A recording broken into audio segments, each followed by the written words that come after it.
Hey, what's going on, guys? Victor Chambers here, back with another video. If you're new here, welcome. If you've been here before, welcome back. On this channel, I bring you up close and behind the scenes on my journey as a notary loan signing agent and entrepreneur. Don't forget to like this video if you receive value from it. Subscribe to the channel and hit that notification bell so you'll be notified when I upload brand new content. So we're back with another training video, and in this video, we're gonna cover not just one document, but we're gonna cover two documents that are very closely related that you will often find in loan packages. But for the purposes of this video, we're gonna lump them together and call them compliance agreements. Now, first, let's tackle the question of what are compliance agreements. Compliance agreements are documents included in loan packages where the borrower or the signer will have to sign to say that they will comply with requests from the lender to fix any typographical or clerical errors. This pretty much covers any inadvertent mistakes found in any of the loan documents or closing documents. These errors or mistakes can include things like the property address being misspelled or it missing a digit or anything of that nature, any inadvertent mistakes found in any of the loan documents or closing documents. So if the lender or the title company reaches out to the borrower with requests for their assistance to correct error, the borrower will typically be given a certain amount of time to reply or to comply. These documents are very important because often lenders will have to fix mistakes or errors in the loan documents when they go to either sell or market that mortgage in the secondary market. That lender would have to make sure that those documents are free of errors and that they conform to a certain acceptable standard for the marketplace. Now, there are other names for these types of documents. What you'll often see are called a compliance agreement or E&O agreement, errors and omissions compliance agreement. You'll also see a correction agreement or a document correction agreement. The correction agreement will sometimes also be a limited power of attorney, and we'll go over that in just a moment. But it's also important to note that these documents, more likely than not, will need to be notarized. And so you should look at the document and understand, one, whether it needs to be notarized, and then two, what type of notarization is actually required. So without any further ado, you came here for training. Let's jump right into it. So here we have the compliance agreement here. Now, this document can take on various different formats. Again, it can have various different names. It can be called a compliance agreement. It can be called an E&O compliance agreement or errors and omissions agreement. So there's a couple of different names it could have, but they're typically all the same. So this is a compliance agreement. You have the loan number that'll be here, and obviously I've redacted that. You have the lender here, Shanae's Mortgage Company, giving Pookie and Ray Ray a little bit of a break. You have the borrower that's here, Martin Lawrence, and then you would have the address here, the property address here. Again, I've redacted that for obvious reasons. And typically when I present this document to a client, I just say, this is an errors and omissions compliance agreement, or this is a compliance agreement. This is you stating that you'll comply, you signing that you'll comply with the lender and any request they may have to fix typographical or clerical errors. And so you can see in this section down here, it basically mentions that the undersigned borrower agrees to comply with all above noted requests by lender or closing agent for lender within 30 days from the date of mailing address. So it basically says what they'll do within a 30-day time period if they're requested to cooperate or to assist with any changes that need to be made. All right, so it's very simple, very straightforward, easy to explain. This particular document, I have not found it to be a stumbling block for clients. And then you have an effective date here, and then Martin Lawrence would sign here. And then on the next page, sometimes this document is all on one page.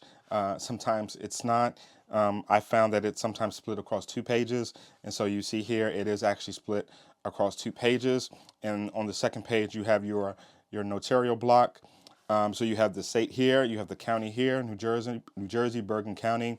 You have subscribed. So this is subscribed and sworn. So you know that this is a jurat where the signer or the borrower is swearing and affirming that they will comply. Okay, so this would be your date here. Again, the borrower's name is there. Sometimes, the borrower's name may not be written in there or typed in there. You'll just write it in just as it's written here, right there. They are the affiant. Again, that's important to know because they are affirming. And then your signature will be here, date, again, print or type your name there, and then writing your commission expiration date there. And then you could stamp there or stamp there or stamp there, whatever your state laws say is permissible in terms of stamping on the page. But again, this is a document that I've encountered quite a bit. If the language is not compliant with your state, obviously you would have to attach a loose acknowledgement, or in this case, a jurat, and also you'd have to give the oath or affirmation. But obviously, if the language isn't compliant with your state, you do what you have to do to make sure that it's compliant, even if that includes attaching a loose certificate. So that's the compliance agreement, also known as the errors and omissions compliance agreement. I want to go over another document or another kind of related document that I kind of lump together as part of compliance agreements, and they're typically found either next to each other, stacked together within a loan package, or they're always close together, at least from what I see. And it is the correction agreement. And again, the nuance here is that it's a limited power of attorney. Correction agreements, you might hear them called document correction agreements. Sometimes, it's not called a limited power of attorney. It comes in various flavors, but again, it's very similar. You have the date here. You have the settlement agent or the mortgage company, whatever, Shanae's mortgage company.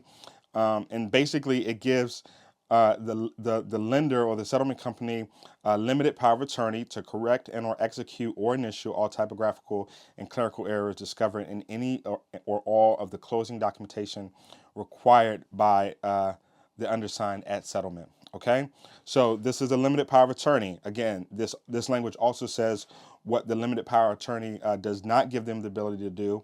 They cannot increase the rate that the undersigned is paying. They can't increase the term of the loan, or increase the outstanding principal balance, or increase the monthly principal and interest payments. All right. So I try to mention that to the borrower when they're signing this, because some people hear power of attorney and all of a sudden get scared and apprehensive about signing. So, and then, sometimes this document will also say, I don't think this one does indicates it here, but it will say how long it lasts. Sometimes it's 90 days, sometimes it's 120 days or 180 days.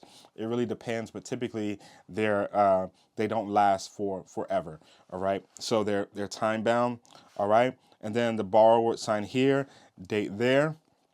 And then again, this particular version of this document has the notary block on a separate page. Here, again, New Jersey, Bergen County, the foregoing instrument was acknowledged. So this document is an acknowledgement before me by, this would be Martin Lawrence in this case, right? Because that's who we're talking about. All right. Typically, it might be written in there. If it's not, obviously, again, write it in there exactly as it is there. Martin Lawrence, this 24th day of April, or whatever the current date is, 2021, excuse my handwriting, just trying to give you a sense of what would go in there, on this day. And then they certify under penalty of perjury that the foregoing paragraph is true and correct. All right. So you as the notary are signing here. You're printing or typing your name there, and putting your commission expiration date. Again, stamping somewhere on this page, here, or here, whatever your state law says is okay for you to do. But those, in a nutshell, are the compliance agreements that are found in loan packages. Again, they have several names. You'll typically probably find them in the middle to the end of loan packages. But again, nothing to be scared about or apprehensive about. They're pretty straightforward and very easy to explain. So I hope you found this video helpful and useful. Those are two of the easiest documents, I would think, in a loan package to explain and also to notarize. But I hope you found this video useful and helpful in helping you navigate loan signing packages or loan packages as a notary loan signing agent. Again, if you found this video useful or helpful, don't forget to like it, subscribe to the channel, and hit that notification bell so you'll know when I upload brand new content. So that's it for this video. More training videos are on the way. Again, don't forget to subscribe, and I will see you guys in the next video. Peace.